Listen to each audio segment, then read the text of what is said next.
Because of the pandemic, St. Patrick's Day celebrations are going to look a little different this year in Denver.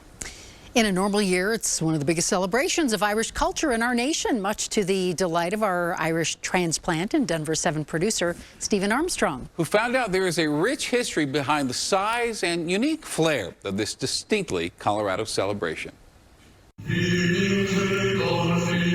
St. Patrick, patron saint of Ireland. And if you believe the legends, he chased all the snakes out of the island. Sadly, he couldn't do anything about the coronavirus. The pandemic already derailed 2 of his annual celebrations. As a native Irishman living and working in Colorado, that's pretty upsetting, because I've heard Denver has one of the largest parades in the nation. Our last count was 450,000 attendees. Yeah, you heard that right. Police estimate more than 400,000 people showed up to the 2018 and 2019 events. Now, when you say Irish American, most people probably think Boston, New York, or Chicago. But Denver? I needed some answers. So I tracked down a man who literally co-wrote the book on it. My name is James Walsh. Professor James Walsh works at CU Denver. He spent years researching and writing about the Irish in Colorado. The first fairly large Irish communities in the state were in the Central City area. Mining drew a first wave of Irish immigrants to our state in the late 1800s. Places like Leadville quickly became a hub. Leadville developed the largest Irish community between the West Coast and the Midwest, really.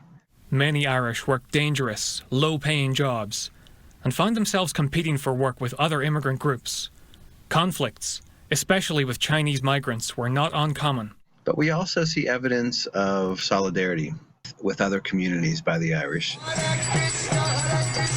Today, it's the spirit of cooperation the Denver St. Patrick's Day Parade hopes to capture. We bring all cultures together. You know, you've got Peruvian, Bolivian groups, you've got groups from all over.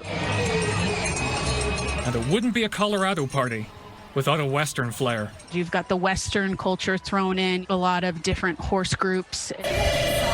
This year, parade organizers are turning their attention to helping businesses and families struggling to make ends meet.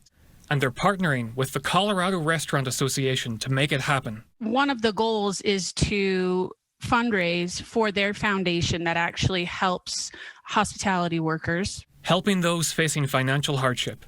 Perhaps a fitting tribute to those immigrants who scratched out a tough existence in Colorado's mining towns.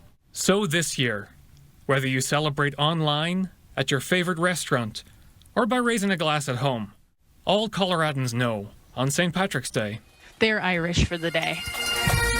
Stephen Armstrong, Denver 7. And listen, if you'd like to donate to help struggling restaurant workers, head to the Denver St. Patrick's Day Parade website. And as for next year, organizers say they plan to bring back the in-person parade for its 60th anniversary, bigger and better than ever.